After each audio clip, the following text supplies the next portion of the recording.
오늘은 이제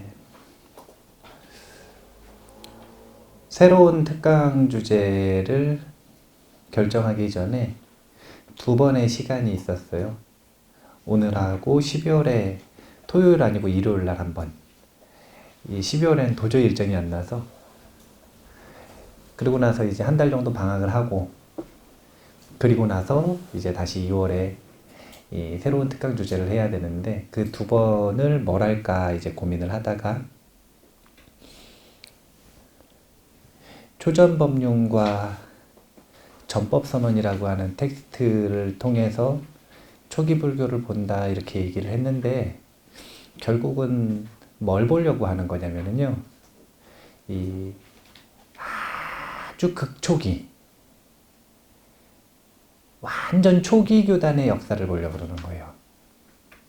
그러니까 초기 교단 그러면 부처님 성도하시고 이후에 만들어지는 교단들, 그리고 사실은 부처님 열반하시고 나서도 한 100년까지는 초기 교단이라고 할 수가 있는데, 그런 교단의 역사가 아니라 완전히 극초기, 그러니까 부처님 이 해탈하신 다음에, 성도를 이루신 다음에 한 1년 상간에 있었던 일들, 부처님 성불하시고 한 1년 정도 사이에 있었던 일들, 이때가 가장 순박한 모습의 가르침과 순박한 모습의 이 교단 형성이 이루어지는 초기 교단의 역사인데요. 그때의 모습을 볼 수 있는 좋은 텍스트 두 가지가 초전법륜경과 전법선언입니다. 그런데 사실은 그 두 가지 텍스트를 본다 그래가지고 초기 교단의 역사를 알 수 있는 것은 아니고요. 거기에는 이제 초기 가르침, 순박한 가르침이 들어가 있는 거고, 교단의 역사 같은 경우에는 이제 이 초전법륜이 펼쳐지는 과정이 이 묘사되어 있는 율장에, 이 스님들이 공부하는 율장에 가장 이 객관적으로 묘사가 되어 있어요. 불교의 특징은 객관성인데, 얼마나 객관적인지 이따 보시면 알아요.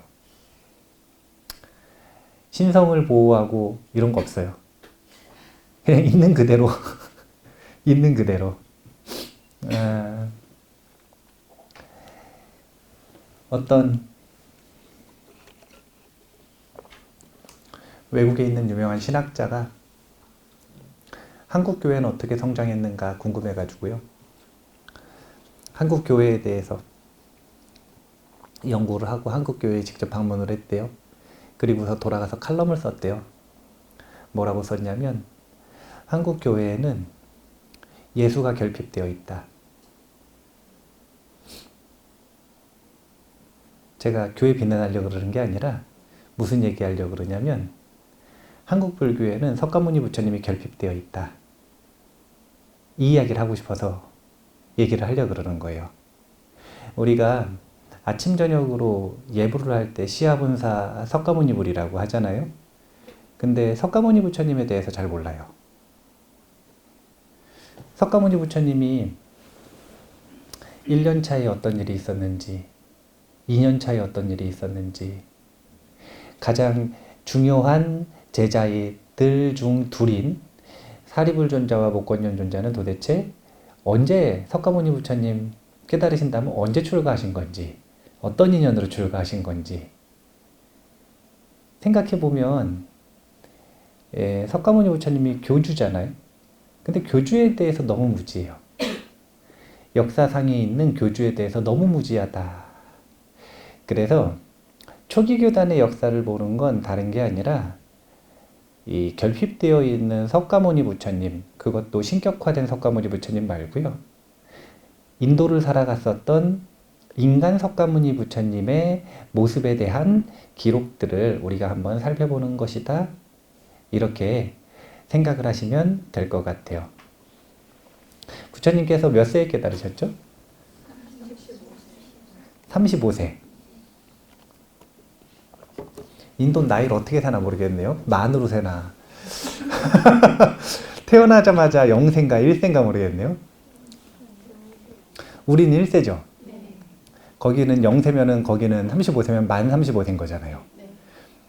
만약에 0세가 아니라 1세 이렇게 치기 시작했으면 사실은 만으로는 34살에 깨달았다는 거잖아요. 예, 그런 것도 따져봐야 되는데.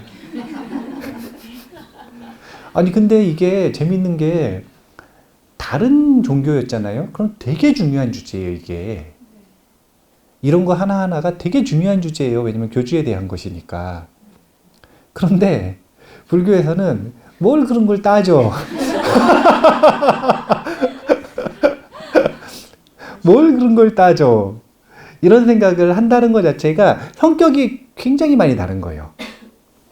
그런데 이제 석가모니 부처님이 35세에 깨달음을 얻으셨는데, 깨달음을 얻으시고 나서 이 보리수와 금강보좌 위에서 7주를 다 보내시는 게 아니라 나무를 옮겨 다니십니다. 주마다. 근데 나무를 옮겨 다니실 때마다 사건들이 있어요. 이제 아주 재밌는 사건들인데 그게 뭐냐면 누가 와서 보통 물어요. 그럼 대답을 하십니다. 이거 뭐냐면 설법을 하신 거죠. 예, 설법에 성공하기도 하고 실패하기도 하고. 이제 우리가 초전법륜이라고 하는 것, 이것을 우리는 보통 어떻게 알고 있냐면 녹야원에서 하신 첫 설법으로 알고 계시죠. 예. 이거는 첫 설법이 아니라 첫 법륜이에요. 설법과 법륜은 우리가 구분을 하실 줄 아셔야 되는데, 지금 일단 제가 여기다 안 적어 놓으면 이따가 설명을 안 하고 넘어가거든요. 그래서 적어 놓을게요. 설법과 법륜은 틀린 거예요. 다른 거예요. 맞아요. 예, 제 맞춤법이 좀 많이 틀려서 가방끈이 짧아가지고 맞춤법이 틀려가지고 예, 다들 제 맞춤법에 관심들이 많으시더라고요. 예, 설법과 법륜은 다른 겁니다. 예, 다른 거예요. 그래서 녹야원에서 이루어진 설법은 이름이 법륜인데 그 법륜이 첫 번째로 고른 건 녹야원이 맞아요. 그런데 그 전에도 설법은 있었다라는 걸 먼저 알고 계셔야 돼요. 그래서 우리가 초전법륜이 첫 설법이 아니라는 걸 먼저 아셔야 돼요. 그리고 너무 재밌는 건 부처님의 첫 설법은 성공했을까요? 실패했을까요? 실패했어요. 제가 얘기한 적 있나요? 이게 너무 재밌는 거라니까요. 이게 불교의 성격이에요. 그러니까 부처님의 성격이기도 하고 제자들의 성격이기도 해요. 제자들이 웬만하면 좀 신격화하고 약간 좀 실패사항 이런 것들은 좀 숨기기도 하고 좀 이래야 되는데, 심지어 첫 설법을 실패했는데 그걸 있는 그대로 적어놨어요. 이게 너무 재밌는 거라니까요. 부처님 깨달으시고 나서 1주차인가 2주차 때부터 이제 인연이 돼서 설법을 시작을 하시는데, 맨 처음에 이 외도 수행자가 와가지고 질문을 합니다. 뭐라고 질문을 하냐면 진정한 바라문이 무엇입니까? 이렇게 질문을 해요. 그래서 진정한 바라문이 무엇인지에 대해서 설법을 쭉 하십니다. 진정한 바라문이 무엇인지에 대해서. 그러니까 물어본 사람이 네, 그럴 수도 있겠군요. 그러고 가버려요.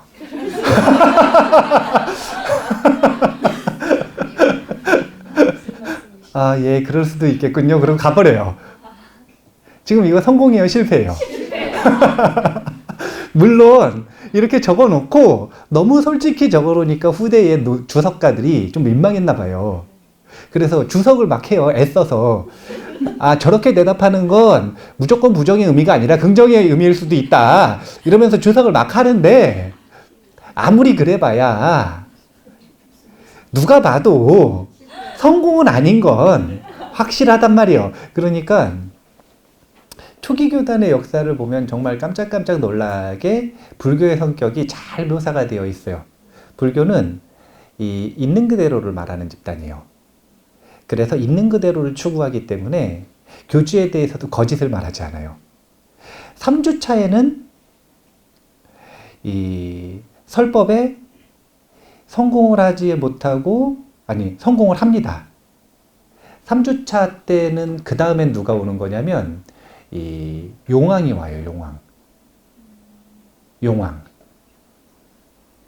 용왕이 와가지고, 부처님의 이 모습을 보고 반해서 귀의하는 거예요. 근데 너무 재밌는 게, 그래, 이 모습? 예. 약간 불경스럽긴 한데, 야. 모습에 반해가지고, 이제 위에 반해가지고, 귀의를 하는데, 그 모습이라고 하는 게 사실은 뭐냐면, 비바람이 몰아치는데, 뛰어난 수행자가 앉아있는데, 이 수행자가 비를 맞으면 안 될 것 같은 거예요. 그래서 용왕이 이 머리 7개짜리 킹코브라 모습으로 변신해가지고 석가모니 부처님을 딱 감싸 안고 뒤에서 후두처럼 이렇게 머리를 딱 펼치고 있는 그 모습 있죠? 예, 그게 석가모니 부처님 잡아먹으려고 그러는 게 아니라 잡아먹으려고 그러는 게 아니라 보호하려고, 우산 씌워드리려고 본인의 모습을 나타서 딱 그렇게 석가모니 부처님을 보호하고, 그 이후에 학인의 모습으로 변신해서 질문을 하고 설법을 들어가지고 감명을 받습니다. 그런데 분명한 건 처음은 말씀으로 시작을 하는 게 아니라 위를 보고 이미 귀의가 된 상태에 설법을 듣는 거예요. 위는 지금 충분히 귀의의 대상이 될 만하단 말이에요. 근데 첫 번째 설법에서는 실패를 하셨어요. 입을 딱 여시니까 실패를 하셨어요. 두 번째 설법에서는 말씀을 안 하시고 가만히 계시니까 설법에 성공하셨어요. 세 번째 모습도 마찬가지예요. 세 번째 설법은 아직도 지금 7주 안 지났어요. 계속 이 초기 교단의 역사에 있는 이야기인데, 세 번째는 이 2명의 상인이 지나가다가 부처님 앉아 계시는데 이 본인들이 가지고 가는 그 말 먹이는 풀 있잖아요. 그 풀 가지고 방석을 만들어 드리고 싶은 거예요. 깔고 앉을 좌대를 만들어 드리고 싶은 거예요. 그래서 공양을 올리고 제가불자가 되는 과정이 있어요. 여기서도 역시 위만 가지고 설법에 성공을 하는 겁니다. 세 번째가 그래요. 그리고 나서 그 유명한 범천의 권청이 일어나는 거예요. 그게 뭐냐면 이제 석가모니 부처님이 고민을 시작하시는 겁니다. 어떤 고민을 시작하냐면, 내가 깨달은 이 법은 세상 사람들의 상식과는 180도 다른 완전히 뒤집어진 가르침이라는 거예요. 그렇기 때문에 이 가르침을 말해봐야 내 입만 아프고 나만 욕되지 세상 사람들은 하나도 못 알아들을 것 같은데 그냥 그대로 열반에 들까? 이렇게 생각을 하시는 거예요. 근데 그냥 범천의 권청만 보면 이해를 잘 못하실 수가 있는데, 앞에 2주차, 3주차, 4주차에 있었던 일들을 생각해보면 이해할 수 있는 거예요. 가만히 있으면 귀의를 해요. 근데 질문한 것에 대해서 답변을 하면 그럴 수도 있죠. 그럼 가시는 거라. 그러니까 본인은 물어보니까 진정한 바라문이 무엇인지에 대해서 본인이 생각하는 바를 굉장히 선언적인 말투라고 하는 건 그 사람의 근기를 고려를 하는 게 아니라 본인이 알고 있는 걸 그냥 있는 그대로, 그러니까 대상이 누구냐면 청자가 질문한 그 사람이 아니라 법계를 향해 설법을 하는 거예요. 굉장히 선언적인 말투로 본인의 경계를 그냥 얘기를 하니까 가버리는 거예요. 그러니까 사람들이 못 알아듣는구나. 그래 생각할 수 있겠죠. 네. 아니 그냥 일반 평민이 와서 수행 안 한 사람이 범부가 와서 얘기한 것도 아니고 바라문이라. 수행자가 와가지고 질문을 했는데 못 알아듣고 그냥 가니까. 그래가지고 고민을 다 하시니까 범천이 와가지고 이 연꽃의 비유를 하면서 석가모니 부처님을 붙잡는 장면이 나오죠. 연꽃의 비유가 뭐냐면, 연꽃은 3가지 유형으로 핀대요. 수면 밑에서 피는 꽃, 수면 가까이인데 못 올라오고, 그러니까 여기 수면 바로 밑에서 피는 꽃, 그리고 수면 위로 올라오는 꽃. 근데 수면 밑에서 피는 꽃이 많을까요? 위에서 피는 꽃이 많을까요? 밑에서 피는 꽃이 많답니다. 근기가 성숙하지 못한 사람들은 수면 위에서 꽃을 피우지 못하겠지만, 근기가 성숙한 사람들은 부처님 설법 한 번 들으면 위에서 꽃을 피울 수 있다라는 거예요. 그러니까 남아주셔서 설법해 주십시오. 그래서 설법을 하기로 결정을 하셨죠. 이런 얘기 들어보셨죠? 안 들어보셨어요? 아, 예. 이거 보세요. 이게 석가모니 부처님 결핍 상태예요. 이게 석가모니 부처님 결핍 상태인데, 범천의 권청을 듣고 설법을 하기로, 법륜을 굴리시기로 결정을 하신 거예요. 그래서 이제 그 첫 법륜을 어디서 굴릴 것인가 고민을 하시다가 녹야원으로 가야겠다 결정을 하시고, 길을 떠나시는 그 여정에서 길을 떠나시기 시작하자마자 또 누군가가 와가지고 설법을 청합니다. 그게 사명에도 우빠까라고 하는 이 수행자인데요. 이 우빠까가 맨 마지막에 부처님 열반하실 때 마지막 질문을 하는 바라문의 이름하고 동명이에요. 맨 처음 법륜을 굴리겠다라고 결정하시고 처음으로 질문하는 사람도 우빠까고, 마지막 열반에 들기 직전에 굉장히 나이 많은 수행자가 찾아온단 말이에요. 그래서 질문을 하려고 그러니까 안한존자가 질문을 못하게 막아요. 근데 부처님께서 그냥 들어와서 질문하게 하라고. 그래가지고 마지막으로 질문을 받아주는 그 수행자 이름도 우빠까예요. 경전 속에서는 두 인물이 같은 인물이라고 이야기하는 경우도 있고요. 그 우빠까이와 아들이라고 하는 경우도 있고. 근데 그 연관성을 가지고 이야기를 하는데 어쨌든 이름이 재미있게 우빠까예요. 둘 다. 그런데 그 우빠까가 역시 질문을 합니다. 내용은 이런 질문이에요. 어떤 질문이냐면, 저기 언덕에서 당신이 내려오는 걸 내가 봤는데 당신의 얼굴에서 빛이 난다 이거예요. 얼굴에 무슨 크림 바른 거 말고요. 그런 빛 말고 후광이 비친다 이거예요. 후광이. 자기 눈에는 당신의 머리 뒤에서 후광이 비친다 이거예요. 그래서 묻는 거예요. 뭐라고 묻냐면, 당신은 어느 천상에서 내려온 신입니까? 당신은 도대체 어떤 수행을 한 사람입니까? 신이 아니라면. 당신의 스승은 누구입니까? 그러니까 당신은 누구입니까? 위를 보고 반해가지고 후광이 확 비치니까, 저 언덕에서 내려오는데 후광이 확 비치니까 반해가지고 질문을 하는 거예요. 당신은 신입니까? 인간입니까? 만약에 인간이라면 당신은 도대체 어떤 스승에게서 가르침을 배웠습니까? 근데 부처님께서 길게 대답을 하세요. 근데 그 끝에 하는 결론은 뭐냐면, 나는 스승 없이 깨달은 부처다.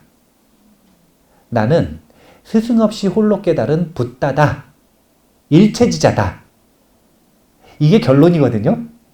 그러니까 이 질문을 한 우빠까가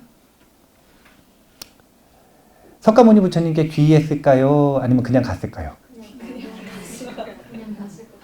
아니, 이번에는 약간 다른 거예요. 잘 생각을 해보세요. 상황이 달라요. 왜냐면은 그 전에는 고민이 없었어요. 석가모니 부처님이 고민이 없으셨잖아요. 그냥 고민 없이 갑자기 와가지고 질문을 해서 그 사람을 뭐 그럴 수도 있죠 하고 보낼 수 있죠. 근데 이번에는 깊은 딜레마와 고민 끝에 결심을 했단 말이에요. 전법을 하자. 그래서 지금 법륜을 굴리러 가는 중간에 만난 사람이에요. 그럼 마음의 준비가 좀 되셨어요, 안 되셨어요? 그래서 우빠까를 만났단 말이에요. 그 질문에 대해서 대답을 했어요. 우빠까는 교화에 귀의를 했을까요, 안 했을까요? 그러니까 교화가 성공을 했을까요, 안 했을까요? 아, 역시 실패를 했어요.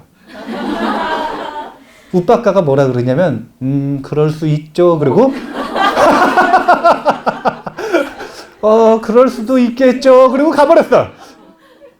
그러니까 여기서도 또 주석가들이, 후대의 주석가들이 아니 우리 선배들이 너무한 거라. 아무리 있는 그대로라 그래도 그렇지. 너무 꾸밈없이 담백하게 적어놓으니까 난감한 거예요. 본인들은 좀.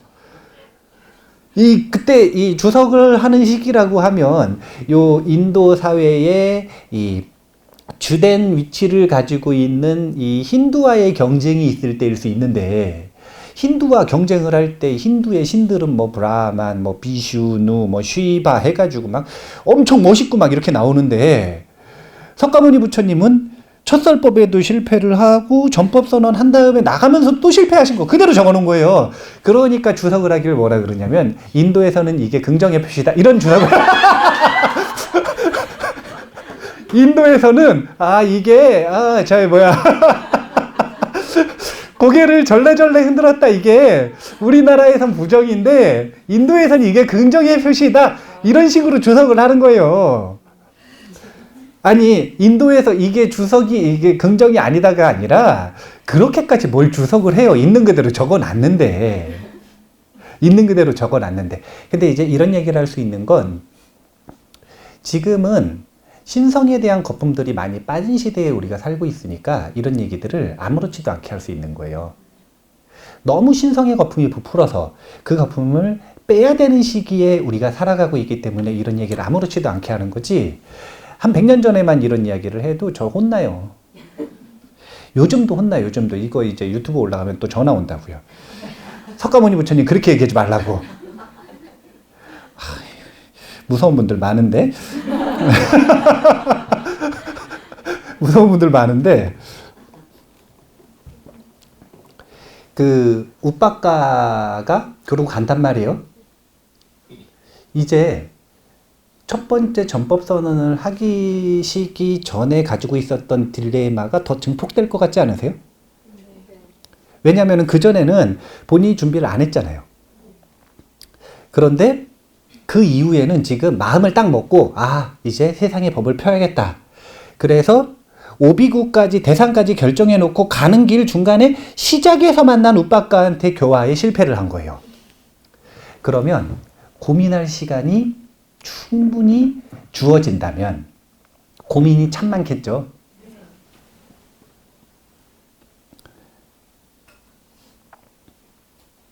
부처님께 따르신 보리수에서 녹야원까지 거리가 300km가 넘었답니다.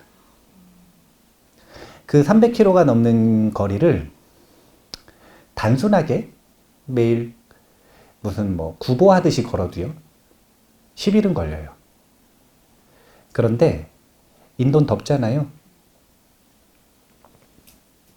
더운 날씨가 꼈다면, 우기는 아니었겠죠? 걸어가신 거 보면. 더운 날씨가 꼈다면 그렇게 많이 못 걸어요. 두 번째는 하루에 한 끼 먹고 걷거든요. 그럼 또 그래 많이 못 걸어요. 세 번째는 중간에 누가 질문하고 설법을 청하잖아요. 그러면 법문을 해주셔야 돼. 바쁘니까 빨리 가야 된다. 이러고 가실까요? 그러니까 제가 보기엔 3개월 이상은 걸렸을 것 같아요. 300km를 이제 걸어가시는데 한 3개월 이상은 걸리셨을 것 같아요. 그러면 그 3개월 이상의 시간이 석가모니 부처님에게는 이 딜레마를 구체적으로 해결하는 고민의 시간이 되셨을 거예요. 또한 그 3개월 넘는 기간 동안 여기는 율장에 단 하나의 사건도 기록을 안 해놨어요. 이 얘기는 기록될 만한 특별한 사건은 없었다라는 이야기이기도 하지만 수많은 사건들이 생략됐다는 이야기죠. 사실은 3개월이 넘는 동안 고민과 트레이닝이 되셨을 가능성이 높습니다. 어떻게 설법할 것인가? 어떻게 이 법을 전할 것인가? 이것에 대해서 고민하고 실습하는 과정이 약 3개월이 넘었을 가능성이 높아요. 그래서 나온 게 바로 이 초전법륜이에요. 그래서 설법과 법륜은 다른 거다. 법륜이 더 가다듬어져 있을 것 같으세요? 설법이 더 가다듬어져 있을 것 같으세요? 제가 이제 중앙승가대학교 대학원에서 이 특강을 해달라고 하셔가지고 오늘 지금 서두에서 하는 이 이야기를 했는데, 그렇게 해가지고 녹야원에 도착하신 석가모니 부처님을 한마디로 표현하면 이런 표현이에요. 우리 부처님이 달라졌어요. 이 초전법륜을 딱 보면 우리 부처님이 달라지신 게 완전히 보여요.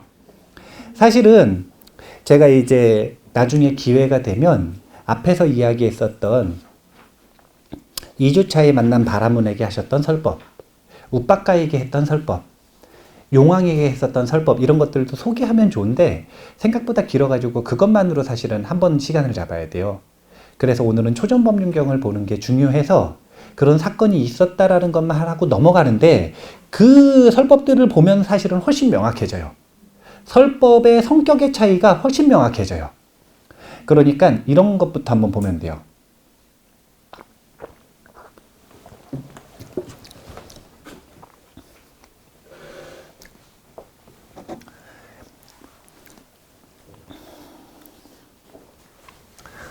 인도에는 설법의 유형들이 많을 건데 많으면 복잡하니까 중국의 선불교에서는 설법을 크게 둘로 나눕니다. 단순하게 나누는 게 쉽잖아요. 예, 그래서 단순한 분류 방법 가지고 이야기를 해보면 중국 선불교에서는 설법을 상당법문과 그 다음에 그걸 뭐라 그러죠? 소참법문. 예. 소참법문으로 나뉘어요. 이제 상당법문이라고 하는 건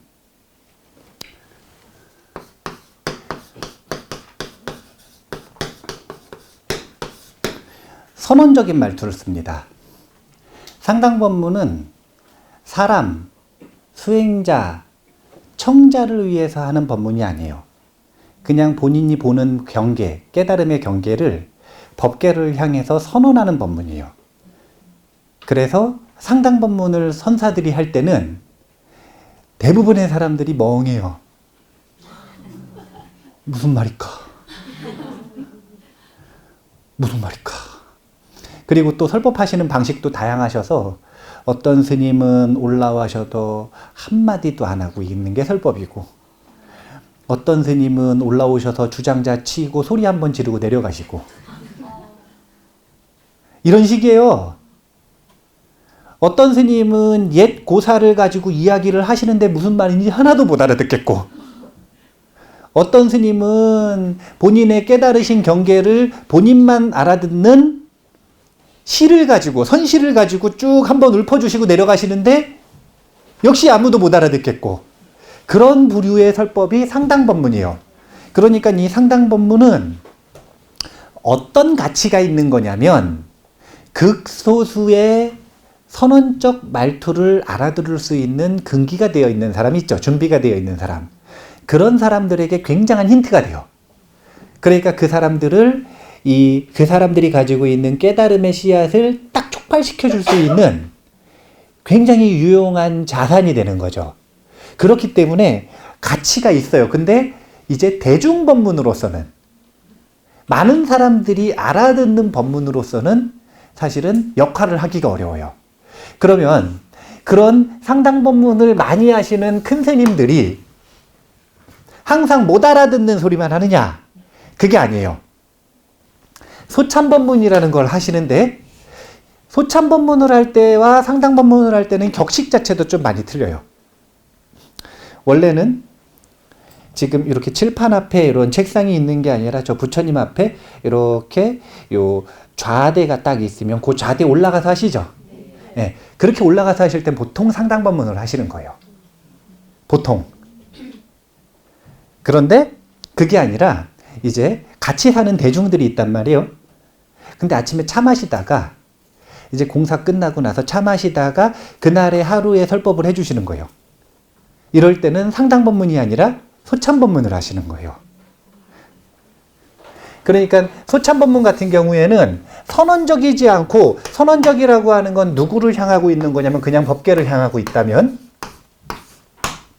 이 소참법문은 선언적이기보다는 선언적이라는 표현과 반대되는 표현을 못 찾겠어요. 기억이 안 나요. 네, 뭐 그래요. 그래서 이건 대중들의 근기에 맞춰서 조금 더 쉽고 구체적으로 설법을 해주시는 내용들이 소참법문의 내용에 들어가 있다, 이렇게 볼 수가 있어요. 그런데 부처님께서 초전법륜을 향해 나아가시는 과정을 보면 맨 처음에 부처님께서 질문을 받았단 말이에요. 깨달음을 얻으시고. 그런데 그때 하신 법문이라고 하는 걸 보면 굉장히 선언적이에요. 우빠까, 사명에도 우빠까에게 하시는 설법도 굉장히 선언적이에요. 여전히 선언적인 거예요. 근데 그러다가 걸어가시는 과정이 한 100일 정도 된다고 치면 이 100일간의 고민을 마친 끝에 나온 결과물이 뭐냐면 오비구를 향한 첫 설법의 첫 마디인데, 그게 결과물이잖아요. 이게 뭐냐면 첫 마디를 어떻게 시작하는가, 이게 그날 어떤 주제를 어떤 난이도를 가지고 할 것인가, 이게 딱 결정이 되는 건데, 그 내용을 보면 이런 거예요. 이와 같이 나는 들었다. 한때 세존께서는 바라나시의 20바다나의 녹야원에 머무셨다. 거기서 세존께서는 오비구를 불러서 말씀하셨다. 이제 시작이에요. 비구들이여, 출가자가 가까이 하지 않아야 할 두 가지 극단이 있다. 무엇이 둘인가?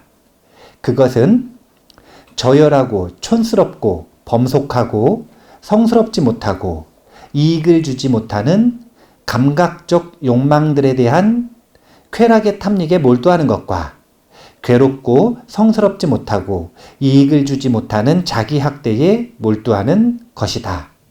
비구들이여, 이러한 두 가지 극단을 의지하지 않고 열에는 중도를 완전하게 깨달았나니, 이 중도는 안목을 만들고 지혜를 만들며 고요함과 최상의 지혜와 바른 깨달음과 열반으로 인도한다. 그래서 처음으로 하시는 설법은 중도에 대한 설법이에요.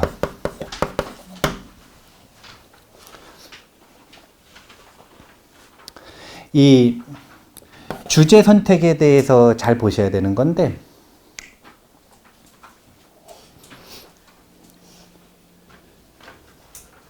부처님께서는 고민을 많이 하셨을 거예요.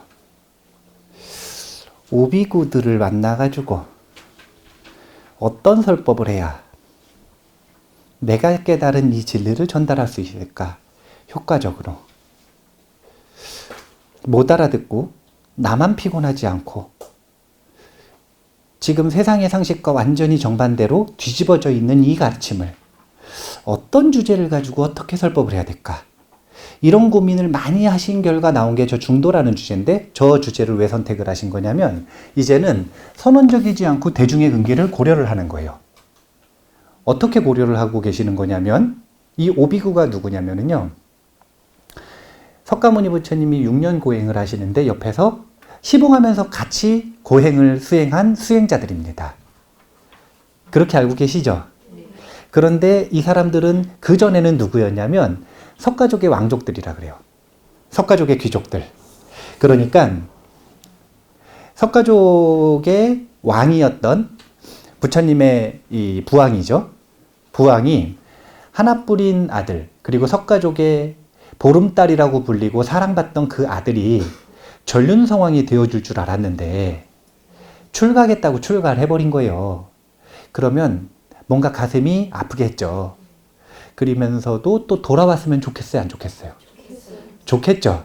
그러니까 쉽게 얘기하면 한 5명 정도를 시봉하라고도 보내기도 했지만 돌아오면 빨리 돌아오게 해라라고 감시자 역할로 보낸 거예요, 사실은. 감시자 역할로. 사실은 이런 석가모니 부처님의 부왕의 노력은 계속됩니다. 계속 보내요. 계속 보내는데 본인의 말을 좀 전해달라고 계속 보내는데 돌아오질 않아요, 다들. 다 출가해가지고. 다 출가를 해가지고 돌아오질 않는 거예요. 나중에 이제 그래서 마지막으로 이 석가모니 부처님에게 그 본인의 그 요청을 들어달라라고 이야기를 하기 위해 보내는 사람의 일화가 있거든요. 이분도 나중에 결국 출가를 하는데 그 일화는 나중에 알려드리고, 이 오비구가 그런 사람들이거든요. 그러니까 원래 신분이 뭐냐면 귀족, 왕족이잖아요. 그러면 귀족과 왕족일 때 좀 쾌락을 즐겼을까 안 즐겼을까요? 우리나라에서는 귀족, 왕족 이러면은 이제 양반, 이 신분이나 명예나 돈이 많은 사람들 있죠.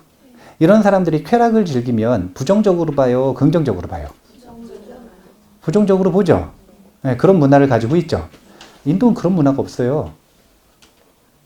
인도에서는 쾌락이라고 하는 것은 인간이 누릴 수 있는 4가지 보석 중에 하나라고 생각을 하기 때문에 그 보석을 누리고 그 가치를 추구하는 것에 대해서 그렇게 부정적인 마음이 없어요. 그냥 당당하게 쾌락을 추구하는 겁니다. 석가모니 부처님이 궁이 3개였대요. 궁이 3개였대요. 계절마다 바뀌는 궁들이 따로 있었대요. 그리고 매일매일 이 수백 명의 이 미녀들과 파티를 즐겼답니다. 왕족들의 삶이 이랬던 거예요. 그러면 쾌락을 엄청 잘 즐겼겠죠. 그러다가 자기 출가할 때 알고 있단 말이에요. 지금 부왕이 보낸 거. 자기 출가할 때 특별히 발심도 없이 쫓아왔다가 6년 동안 고행을 같이 한 사람들이에요. 그러면 지금 이 사람들의 입장이라고 하는 건 6년 동안은 진짜 너무 고통스러운 고행을 했고, 그전에는 뭘 하던 사람들이냐면 엄청난 쾌락을 즐기던 사람이에요. 그럼 이 사람들에게 딱 맞는 비유가 뭐냐면, 주제가 뭐냐면 중도설법이었다라는 거예요. 쾌락을 가지고도 진정한 행복을 찾을 수가 없고, 고행을 가지고도 진정한 행복을 찾을 수가 없다. 열애는 왜 고행을 버리고 간 거냐면, 나도 너희들처럼 쾌락도 즐겨보고 고행도 해봤는데 이 2가지 양극단에서는 깨달음을 얻을 수 없었기 때문에 이 2가지 양극단에서 벗어난 중도를 찾아서 본인은 깨달음을 얻었다. 이렇게 사실은 오비구들과의 관계를 보면 친우란 말이에요. 친우. 이 오비구들 입장에서는 석가모니 부처님이 시달다 태자가 모셔야 되는 상관이기도 하고 선배이기도 하고 스승이기도 하지만, 석가모니 부처님 입장에서는 6년 고행을 함께한 친우들이란 말이에요. 본인을 보호해주던. 그러니까 그 친우들에게 본인의 깨달음을 전달해주러 간 거예요. 그래서 맨 처음 딱 설법 주제로 삼은 게 바로 이 중도인 거예요. 그러니까 지금 이 문장만 보면 그런 이 전후 배경을 모르면은 이 문장의 느낌이 감이 안 오는 거예요. 그러니까 처음 만날 때 그 상황이 얼마나 재밌는지 몰라요. 오비구들은 석가모니 부처님을 뭐라고 했냐면 배신자라 그랬어요. 배신자. 왜냐하면 석가모니 부처님이 얼마나 고행을 열심히 하셨냐면, 고행 중에 최고의 극단의 고행이 뭐냐면 하루에 쌀 1톨 먹고 사는 거래요. 쌀 1톨이요. 쌀 1톨씩 먹는 거. 그래서 처음에 숨 참는 고행도 하셨겠죠. 거꾸로 매달리는 고행도 하셨겠죠. 가시방석 위에 누워있는 것도 하셨겠죠. 한 발로 서 있는 것도 하셨겠죠. 온갖 고행을 다 했을 거 아니에요. 그런 난이도 낮은 고행들 다 하고, 이런 게 난이도가 낮은 거고, 그 중에서 최고 고행이 뭐냐면 쌀 1톨 먹고 사는 거. 이게 이제 배고픔을 견디는 건데, 쌀 1톨만 딱 먹고 사는 건데, 맨 마지막에 가장 극단적인 고행을 시작을 하고 시간이 지나서 고행을 시작한 지 6년이 되었을 때, 그때 이 본인의 상태를 묘사를 하기를 뭐라고 묘사를 하셨냐면 백가죽이 등가죽에 붙었다. 이렇게 묘사를 하고 있는 거예요. 그래서 고행상이 나오는 거거든요. 그렇게까지 고행을 딱 하고 나서 석가모니 부처님은 아신 거예요. 석가모니 부처님은 그런 걸 어떻게 하시냐면은 고행을 시작하기 전에 이미 사선팔정을 다 하셨어요. 그때 당시에 인도에서 추구하던 선정수행을 최고수행까지 다 하신 거예요, 마스터를. 근데 그거 가지고 안 되니까 고행을 시작하신 거거든요. 그러니까 선정수행을 다 했다라고 하는 건 색계선정과 무색계선정을 다 했다는 거기 때문에 신통이 있어요. 그러면 하루만 더 지나면 죽는다는 걸 아는 거예요, 이제. 선택의 기로에 든 거예요. 이 수행을 고집하면 나는 아무것도 얻지 못하고 내일 죽는 거예요, 이제. 몸이 버틸 수 있는 최후의 순간이 온 거예요. 6년 버틴 거는 대단한 거예요. 석가모니 부처님처럼 문무에 뛰어나지 않으면, 건강하지 않은 사람은 6년이 무슨 6년이에요. 6일 만에 죽어요. 6일도 못 버틸 수 있어요. 석가모니 부처님이 6년을 버틴 건 선정의 힘도 있고 거기다가 몸도 워낙 건강했기 때문에 그때 당시의 왕족들은 이 무술을 익히는 게 기본이었거든요. 왜냐면 전쟁에 직접 나가야 되기 때문에. 그래서 석가족 최고의 무사 중에 하나였어요. 석가모니 부처님이. 그러니까 그 모든 근육을 지금 다 빼먹은 거예요, 이제. 더 이상 영양분이 없어. 그래서 마지막 한 줌의 힘을 딱 남겨놓고 딜레마에 빠졌다가 죽어야 되나 아니면 포기해야 되나 그러고 있는 그 입장에서 생각이 났던 게 뭐였냐면 본인이 처음 부왕이 농경제를 데리고 갔을 때 새가 와가지고 지렁이를 딱 잡아먹는 걸 보고 충격을 받은 거예요. 약육강식의 세계를 처음 보고 너무 충격을 받아가지고 충격의 시리에 빠져가지고 저 나무 밑에 앉아가지고 골똘히 생각을 한 거예요. 그러다가 이 아주 그 깊은 선정에 들어간 게 아니라 아주 깊은 이 윗바사나의 지혜로 들어가기 시작한 거예요. 그래서 그때 맛봤었던 행복감이 문득 기억이 딱 나는 거예요. 아, 쾌락의 추구도 아니고 맹목적인 선정도 아니고 고행도 아니고 그때 그 상태에서 길이 있을 수 있겠다. 그래서 그 길을 보고 마지막으로 선택을 딱 해서 그럼 난 고행을 포기하고 그 길을 추구하겠다. 그래서 수행을 하시기 시작하는 게 이 마지막 수행인 거예요.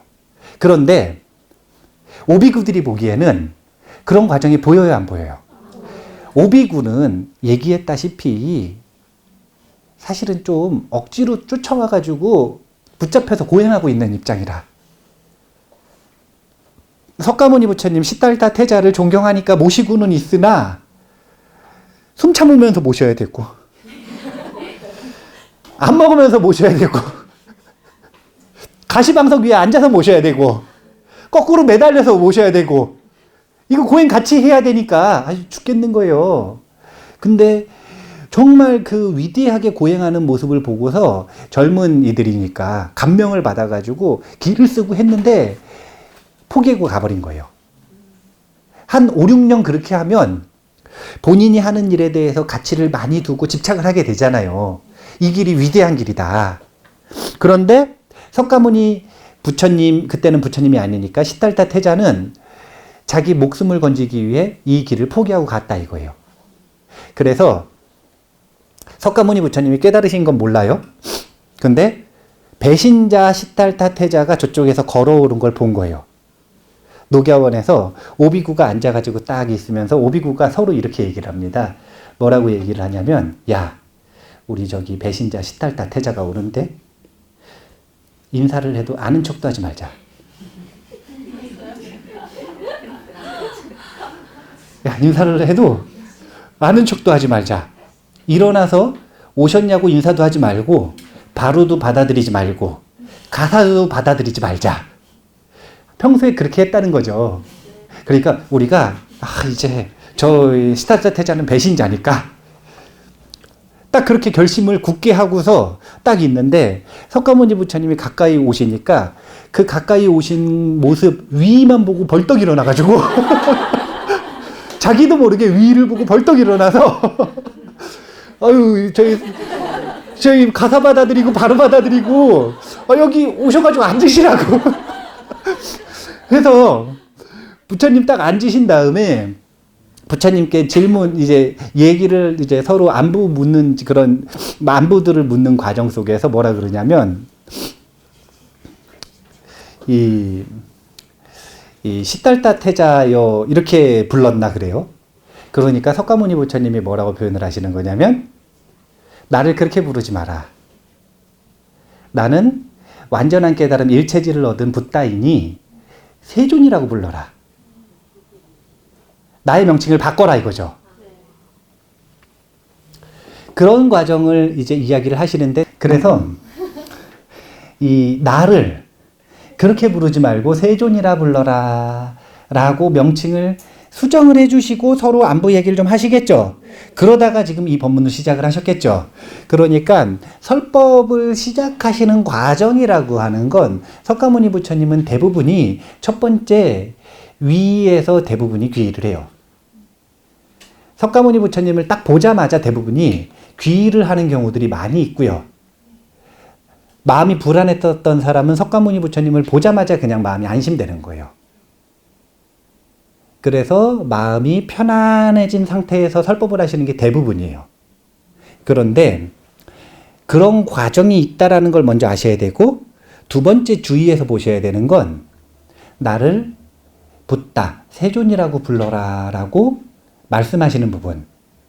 이 부분이 왜 중요하냐면, 이 초전법륜경에서 왜 본인이 세상을 향해서, 모든 존재를 향해서 본인을 붓다라고 천명하셨는지에 대한 근거가 나와요. 그게 초전법륜경에 나오는 내용입니다. 초전법륜 해서 법륜이라고 하는 건 본인이 붓다로 불릴 만한 근거 있죠. 아는 것. 그래서 그것을 전달해주는 과정이 바로 이 법륜을 굴리는 과정인 거예요. 그래서 이 법륜이라고 하는 건 부처님이라고 하는 분은 도대체 어떤 분인가를 알 수 있게 해주는 내용이라고 할 수가 있어요. 붓다와 붓다 아닌 자들의 차이가 무엇인가? 이것을 알 수 있게 하는 내용이 바로 이 법륜의 내용이다. 설법의 내용이 아니라 법륜의 내용이다 라고 보시면 됩니다. 그래서 지금 시간이 벌써 1시간이 다 됐는데, 정리를 잠깐 해보면 초전법륜경 뒤까지 다 보고 나면 분명하게 드러나는데요. 이제 설법을 중국 선불교에서는 크게 상당법문과 소참법문의 이 형식으로 나눈다 그랬잖아요. 그러면 석가모니 부처님께서 처음에 설법에 실패하실 때는 선언적인 말투, 그러니까 약간 상당법문적인 요소가 있었다라는 이야기죠. 그런데 나중에 지금 중도설법을 선택을 했어요. 중도설법을 선택을 해서 오비구들에게 설명을 해주시는 방식을 보면 이것은 선언적인 말투가 아니거든요. 누구를 향한 거냐면 철저하게 청자를 고려하고 있어요. 제자를. 이런 방식은 상당법문의 방식에서 보다는 소참법문의 방식에서 이루어지는 방식이에요. 그러면 부처님의 초전법륜은 상당법문이 아니라 소참법문 형식이냐? 그건 아니라는 거예요. 그건 아니라는 거예요. 뒤에 내용을 보면 아는데, 이제 상당법문은 법문이 누구를 향한 법문인가 라고 하는 걸 놓고 볼 때는 법계를 향한 법문이기 때문에 선언적일 수밖에 없고, 소참법문은 눈앞에 있는 제자들을 향한 법문이기 때문에 근기를 고려할 수밖에 없다는 거예요. 이건 법문의 형식이잖아요. 그런데 법문의 내용을 놓고 보면 대부분의 상당법문은 본인의 깨달음의 경계를 그대로 이야기를 합니다.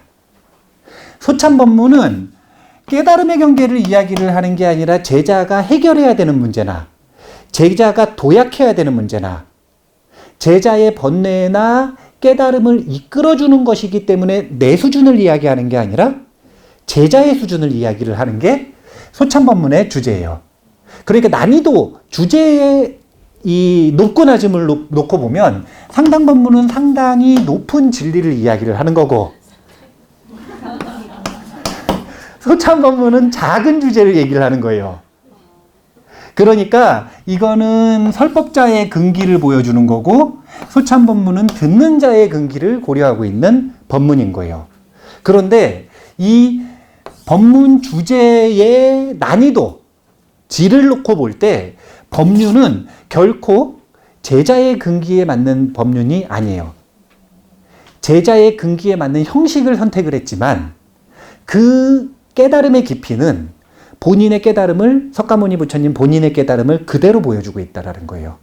그러니까 형식을 놓고 볼 때는 소참법문의 형식을 띄고 있는 게 맞지만, 여기서 말하는 형식이라고 하는 건 차 마시면서 말하느냐 법당에서 말하느냐 이게 아니라 대중의 눈높이를 고려를 하느냐 본인의 눈높이를 고려를 하느냐, 이런 이제 이 형식을 놓고 볼 때 대중의 근기 문화를 고려하고 있다라는 걸 보면 분명히 이 소참법문의 형식을 가지고 있지만 그 내용은 석가모니 부처님의 깨달음을 그대로 보여주고 있기 때문에 상당법문의 내용을 가지고 있다라는 거죠. 그러니까 사실은 상당법문의 내용과 소참법문의 형식이 합쳐져서 초전법륜이 굴려진다, 이렇게 보면 되는 거예요. 높은 깨달음을 이야기하고 있지만 알아들을 수 있게 말한다? 쉽게 얘기하면 이런 거예요. 높은 깨달음을 얘기를 하지만 알아들을 수 있게 말하고 있다. 그래서 초전법륜이 끝나면 이 지신부터 시작해서 모든 천신들이 이 엄청나게 환희하면서 축하하는 장면들이 나와요. 그게 뭐냐면 이제 석가모니 부처님 시대에 첫 번째 법륜이 완성되었다라는 이야기인 거예요. 그리고 이 완성된 법륜은 그 누구도 멈출 수 없고 끊임없이 구르게 될 것이다 라고 하는 이 외부 천신들의 선언들이 이어지는 장면들이 나오는데, 그것도 이제 이따가 보시면 돼요. 그러니까 그냥 설법이 아니라 석가모니 부처님의 깨달음을 알아들을 수 있게 설파하는, 설법하는 하나의 완성된 형식이 잘 이루어진 게 초전법륜이다, 이렇게 보시면 돼요. 이제 전법선언 할 때 이야기를 하겠지만, 이 전법선언을 할 때 제자들에게 설법을 할 때 이 반드시 유념해야 되는 내용을 쭉 이야기를 하실 때 아주 유명한 정형구가 있는데, 처음도 좋고 중간도 좋고 끝도 좋고 내용도 좋고 형식도 좋은 5가지를 이야기하시거든요. 처음도 좋아야 되고 중간도 좋아야 되고 끝도 좋아야 되고 그리고 내용도 좋아야 되고 형식도 좋아야 되는, 이 모든 요소를 갖추고 있는 법륜이 처음 굴러진 게 바로 이 녹야원이고, 그 전까지는 상당법문이든 소참법문이든 아직 미완성 법문인 거예요. 그런데 석가모니 부처님의 삶을 대표할 수 있는, 이제 이것은 진리로서 자체적인 생명력을 가지고 완전하게 굴르는 법륜으로서의 역할을 처음으로 할 수 있는 설법은 바로 이 녹야원에서의 설법이다, 이렇게 보시면 돼요. 그래서 그 법륜이 어떤 의미인지도 이따가 주석에 보면 자세하게 나오니까 한번 보시면 될 것 같습니다. 오늘 지금 2가지를 보셔야 되는 건데, 하나는 이 시간, 다음 시간, 그 다음에 12월에 한 번 더 있는 전법선언 보는 4번의 시간을 통해서 부처님 성불하시고 1년 상간에 있는 초기 교단의 역사 중에 굵직굵직한 일들을 간단하게 얘기를 해드릴 거예요. 이걸 얘기를 해드리는 건 다른 게 아니라 인간 석가모니 부처님과 제자들에 대해서 좀 알아야 된다라는 생각이 있어서. 그 다음 2번째는 그렇게 하면서 석가모니 부처님의 근본 가르침이 되는 이 법륜, 이게 이제 근본교리들인데, 이 근본교리들의 가장 순박한 형태를 우리가 좀 이해하고 알아둘 필요가 있다는 거예요. 이것이 뿌리가 돼서 대승불교와 밀교와 선불교와 한국불교가 있는 것이기 때문에 그 뿌리를 조금 명확하게 막 논문 쓸 만큼 알 필요는 없는데 관심을 가지시면 그렇게 하시면 되고, 그래도 읽어는 볼 줄 알아야 된다는 거예요. 이제 나중에 이 초전법륜경 같은 경우에는 이 초전법륜경, 그 다음에 무화경, 그 다음 불의설법, 그리고 전법선언, 요 정도는 소책자로 만들어야 돼요. 그래서 항상 독송할 수 있게, 자주 독송할 수 있게, 그렇게 해야 이제 이 근본 뿌리에 대한 이해가 깊어질 수가 있어요. 자주 놓고 독송할 수 있는 그런 경전 중에 하나로 제가 추천해 드리는 거니까 그래서 다른 때랑 다르게 프린트를 다 했죠. 예, 제가 프린트물 한 번도 안 드렸는데 오늘 드렸잖아요. 이거 뭐냐면 가져가서 읽어보시라는 거예요. 예, 그러니까 그렇게 이 초기 불교 교단사, 교단의 역사와 그 다음에 석가모니 부처님의 근본 가르침에 대한 내용을 1시간, 총 4시간 동안 우리가 한번 최대한 익혀볼 필요가 있다라는 생각을 합니다. 자, 그러면 10분 쉬었다가 다시 하겠습니다.